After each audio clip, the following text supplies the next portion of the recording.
अगर आप इसी उत्साह में रहोगे तो फिर बात कैसे रखी जाएगी, आप बताओ।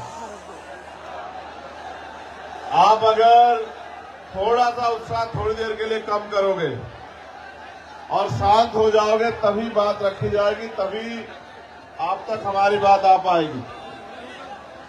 तो मैं अपने प्यारे भाइयों से, साथियों से आग्रह करूंगा कि वो जहां हैं वहीं बैठ जाएं, क्योंकि अगर वो बैठ जाएंगे तो अपनी बात को रखने में थोड़ा सा आनंद आ जाएगा, और अगर नहीं बैठेंगे तो समझ ही नहीं आएगा।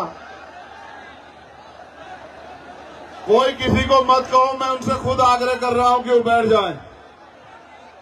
मैं अपने भाइयों से आग्रह कर रहा हूं कि वो बैठ जाएं।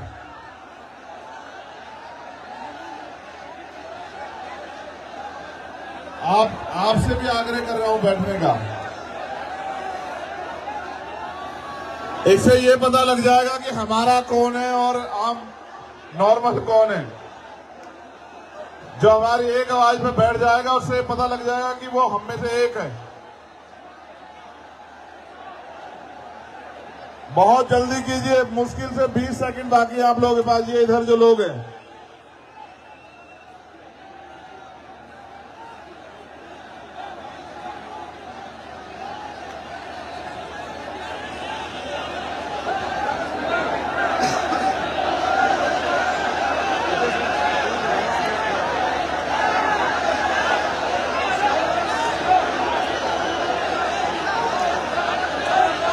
अब जो लोग पंडाल के अंदर हैं उनसे मेरा आग्रह रहेगा कि वो अपने मोबाइल की टॉर्च जलाएं, क्योंकि प्रोग्राम तो दिन का था, आते आते रात हो गई, तो अब आपको ही रोशनी करनी पड़ेगी। आप जहां भी हैं अपनी मोबाइल की लाइट जला लें, आप जहां तक भी हैं, जो ये पता लग जाए कि हमारे लोग कहां कहां तक हैं। सभी लोग अपने मोबाइल की लाइट जलाएंगे, जिससे कि ये पता लग जाए कि आज जालोर की धरती में हमसे प्यार करने वाले लोग कहां कहां से आए हैं और कहां कहां हैं।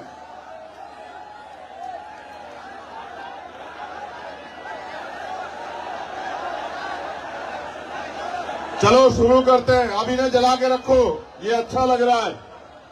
ऐसा लग रहा है भारत चांद पे नहीं गया, चांद जालोर में आ गया।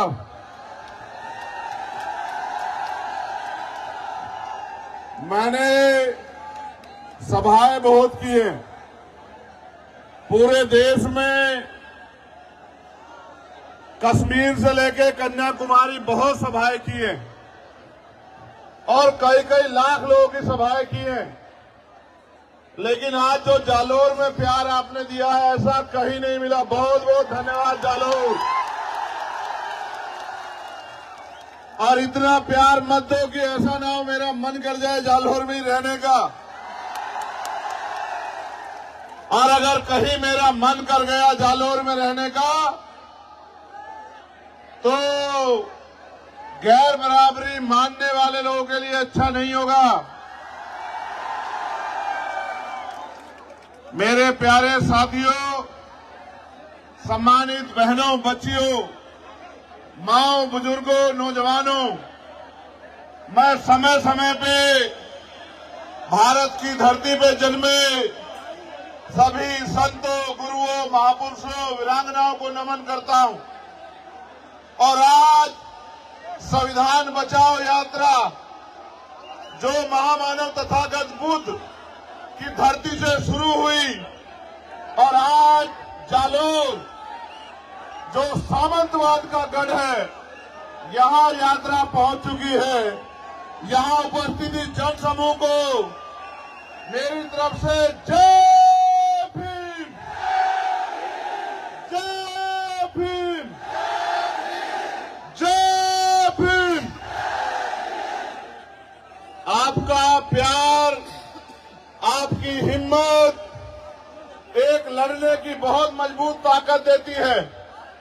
और आप ये जानते हैं कि समय समय पे मैं जालोर, जोधपुर, उदयपुर, पाली आता रहता हूं, लेकिन इस बार जो आने का मुख्य कारण है वो आप लोगों को तैयार करने के लिए है कि आप लोग तैयारी कर लो, और जिस दिन आप मन बना लोगे, तैयारी कर लोगे, मैं जिम्मेदारी के साथ कहता हूं, आपकी एक तैयारी आपके हर एक घर में चंद्रशेखर आजाद पैदा कर देगी। मेरी बात को याद रखना। भारत 15 अगस्त 1947 को आजाद हुआ, लेकिन इस देश के शोषितों को, वंचितों को, कमजोरों को, किसानों को, महिलाओं को अगर असल आजादी मिली तो वो मिली 26 जनवरी 1950 को, जब डॉक्टर बाबा साहब अम्बेडकर के द्वारा लिखा संविधान इस देश में लागू हुआ और भारत के हर एक नागरिक को समता, समानता, बंधुत्व, भाईचारे के साथ रहने का अवसर मिला। लेकिन एक बड़ी ताकत जो आपको मिली संविधान के जरिए, वो थी देश के हर एक बालिग व्यक्ति को वोट। देश आजाद हुआ, वोट की शक्ति से राजनीति में बराबरी आई, लेकिन क्योंकि देश में जाति के नाम पे, धर्म के नाम पे, सामाजिक स्तर पे, आर्थिक स्तर पे जो गैर बराबरी थी, उस समय की सरकारों ने उस गैर बराबरी को खत्म करने के लिए कोई अच्छा कदम नहीं उठाया। धीरे धीरे अमीर अमीर होता गया, गरीब गरीब होता गया, और आज ऐसा समय आ गया है कि देश की 90% पूंजी 10% लोगों के हाथ में है, और देश के 90% लोग 10% साधनों से अपने जीवन को जी रहे हैं। अभी अभी बिहार में जातिगत जनगणना के आंकड़े सार्वजनिक हुए। वो आंकड़े कहते हैं कि भारत में जो बिहार है, जिसकी अभी अभी जनगणना हुई, वहां 90% आबादी दलित, पिछड़े, आदिवासी और अल्पसंख्यक समुदाय की है। अगर राजस्थान में भी आप लोग जातिगत जनगणना करवा दो तो यहां भी आपको पता लगेगा कि यहां भी 90% आबादी दलित, आदिवासी, पिछड़े और अल्पसंख्यक समाज की होगी। अब सवाल यह है कि जिनकी आबादी 90% है, उनके हिस्से में क्या है।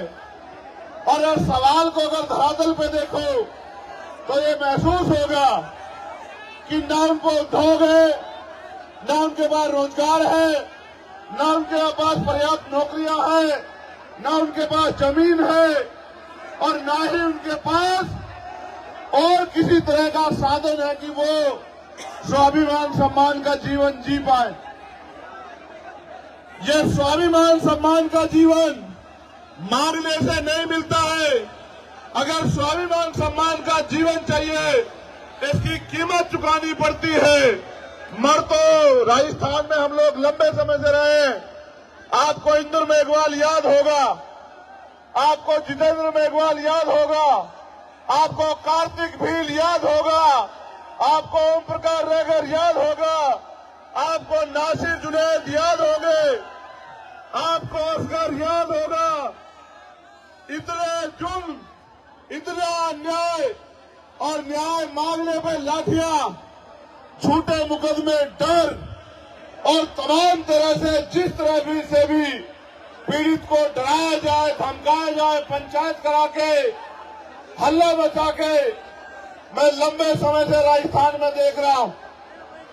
लेकिन मेरे साथियों, इसके लिए जिम्मेदार वो लोग नहीं है, इसके लिए जिम्मेदार है हम लोग, क्योंकि 90% आबादी होने के बावजूद भी और लोकतंत्र के आने के बावजूद भी राजस्थान में हमारी राजनीतिक हैसियत नहीं है।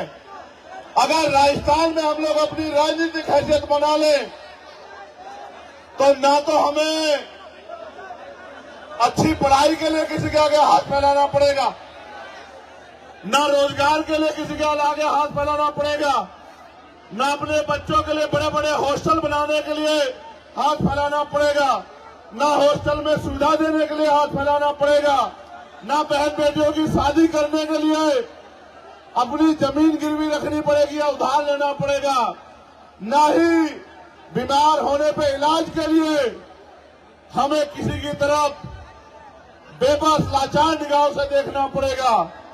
अगर आप अपनी वोट को जिम्मेदारी से ये तय करके कि अब आप गुलामी नहीं सहना चाहते, अब सामंतवाद की जड़ें काट के समता समानता बंधुत्व भाईचारे पर स्थापित राज आप लोग लाना चाहते हो, तो मैं पूरी जिम्मेदारी से बात कहता हूं कि इस धरती पे जो आने वाला समय है वो सुनहरा होगा, सुनहरा मेरा वादा है आप लोगों से।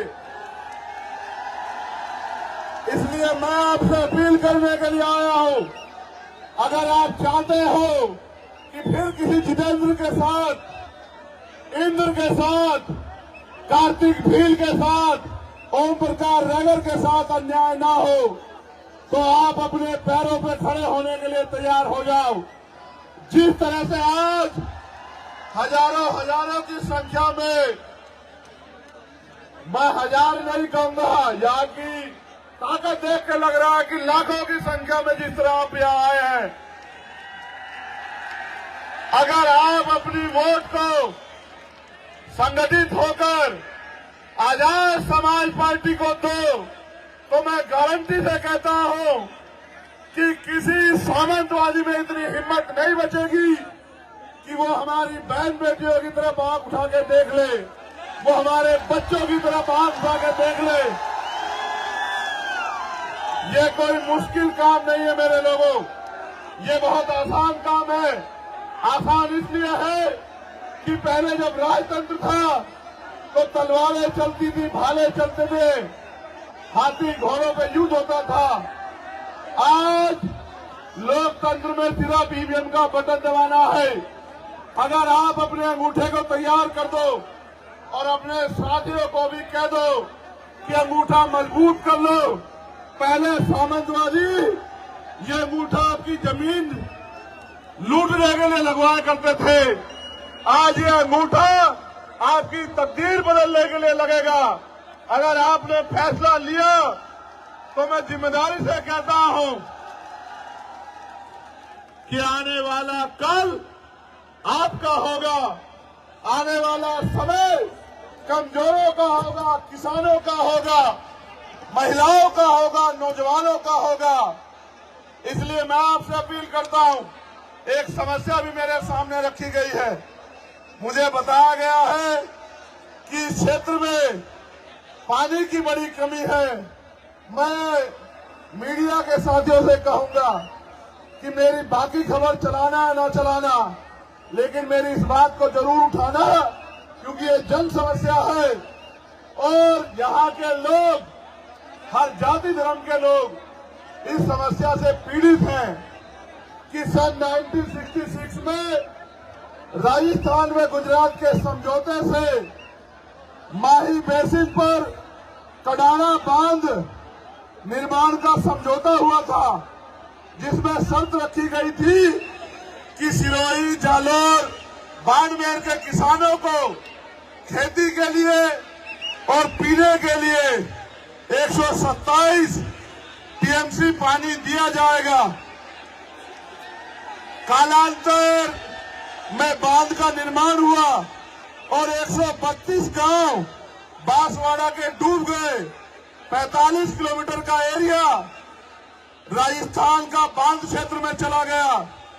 2002 में नरेंद्र मोदी ने सुजलाम सुफलाम की कच्ची नहरें 320 किलोमीटर की बना दी और अब पानी नहीं दे रहे, जो हक का पानी बैठता था, जिसका वादा हुआ था 127 टीएमसी पानी का। स्थानीय किसान संगठन ने जब 121 आरटीआई लगाकर उच्च न्यायालय गया तो पता चला 17 जवाई बांध पाली, जितना पानी हर वर्ष बरसात में खंभात की खाड़ी के समुद्र में बहकर जा रहा है, लेकिन राजस्थान के पश्चिमी जिले को नहीं दिया जा रहा है। और यहाँ के जो केंद्र के जल शक्ति मंत्री हैं भैरव सिंह शिखावत, वो उसमें रंगा डाल रहे हैं। मैं आपसे वादा करके कहता हूं, अगर आपने इस क्षेत्र से, इन जिलों से आजाद समाज पार्टी को ताकत देने का काम किया, मेरा वचन है आपको कि ये जो पानी की समस्या है इसको हम लोग खत्म करके दिखाएंगे। और जो भी इसके बीच में आएगा, चाहे वो मंत्री जी हो केंद्र के या राजस्थान सरकार के, उनको हम विधानसभा लोकसभा में जाने लायक नहीं छोड़ेंगे। ये बात याद रखना आप लोग। मेरे साथियों, आपका जो गुस्सा मैंने देखा, लेकिन मेरी इस बात पे गौर करो। आपकी सारी समस्याएं एक कागज पे लिख के और लिफाफा पैक करके आप मुझे दे दो और अपनी वोट की ताकत से आजाद समाज पार्टी को ताकतवर बना दो। मैं आपको लिख के देता हूं कि भारत के लोकतंत्र में वो शक्ति है, आपकी सारी समस्याएं अगर 6 महीने में हल न करा दी तो मैं राजनीति से त्याग कर दूंगा। मेरी इस बात पे गौर करो। बाबा साहब अम्बेडकर ने कहा कि राजनीतिक सत्ता वो चाबी है जो आपके सारे ताले खोल सकती है, आपकी सारी समस्याओं का हल कर सकती है। और मान्यवर काशीराम साहब ने कहा, जिसका दल नहीं होता उसके पास बल नहीं होता, और जिसके पास बल नहीं होता उसकी समस्याओं का हल नहीं होता। अगर आप अपनी समस्याओं का हल चाहते हो, सीना तान के इस क्षेत्र में जीना चाहते हो, रोजगार चाहते हो, जमीन चाहते हो, स्वाभिमान सम्मान का जीवन चाहते हो, जुल्म जातीय अन्याय अत्याचार से मुक्ति चाहते हो, तो दोनों हाथ उठा के ऐसे मेरे साथ संकल्प करो कि इस बार हम आवाज लगा के संकल्प करो कि इस बार हम आजाद समाज पार्टी को अपने क्षेत्र से जिताकर भेजेंगे, ताकत हिम्मत देके भेजेंगे। आप ये जानते हो, नहीं मेरी बात पे अब गौर करो। क्या कभी कोई ऐसा मसला हुआ जब आप पे आंच उठी और चंद्रशेखर आजाद ने आपकी लड़ाई न लड़ी हो? पूरी जिम्मेदारी से बताओ मेरे लोगों। आपको पता है जब मैं जालोर आया, 4 बार मुझे यहां से उठा के यहां की सरकार ने दिल्ली भेज दिया, एयरपोर्ट से वापस भेज दिया। 3 बार गाड़ी से लेके गए, 1 बार लेके गए, मैंने उनको वहीं छोड़ा पुलिस के लोगों से, फ्लाइट से बैठा, फिर वापस आ गया। यहां के अधिकारियों ने मुझसे माथा पीट के कहा कि यहां के नेता जिनको ये वोट देते हैं वो उनकी तरफ देखना भी नहीं चाहते, आप किस मिट्टी के बने हो। मैंने उनसे एक बात कही, गौर करना, कि उनका उनसे राजनीति का रिश्ता है, मेरा इन लोगों से खून का रिश्ता है। खून कहीं रहता हो और खून कहीं से भी बहे, खून को खून की आती है। जब तक मैं इस क्षेत्र में, क्योंकि देश तो आजाद लगभग हो गया है, इस क्षेत्र में अभी सामंतवादी सोच के लोग सुधारने का काम नहीं कर रहे। आपकी वोट की शक्ति जहां हमें ताकतवर करेगी वहां उनको कमजोर भी करेगी, और जब वो लोग कमजोर होंगे तभी उनको समझ आएगा कि किसी कमजोर को सताया नहीं करते। पुनः मैं एक बार आपसे कहूंगा, अपने मोबाइल निकालें, जहां तक भी आप हैं अपने मोबाइल निकाल के मुझे एहसास कराएं कि आप मुझे कहां तक सुन रहे हैं।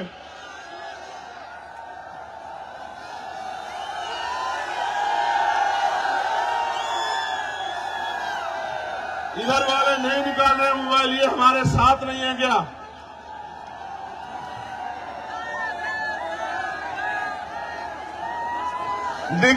ये बीच में कुछ ऐसा लग रहा है कि बीच में लाइट है नहीं, ऐसा क्या है?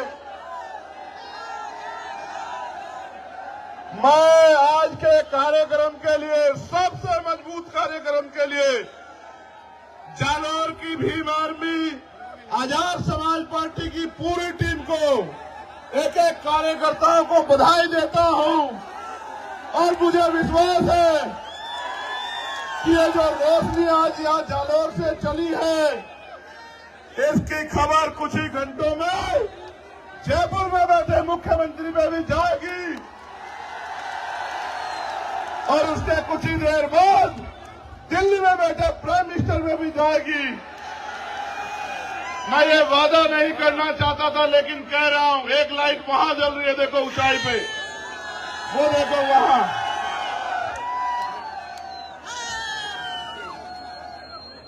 मैं आपसे वादा करके कहना चाहता हूं, मैं आपका नेता नहीं हूं, मैं आपका भाई हूं, बेटा हूं, अपना हूं। मेरा आपसे चुनावी रिश्ता नहीं है।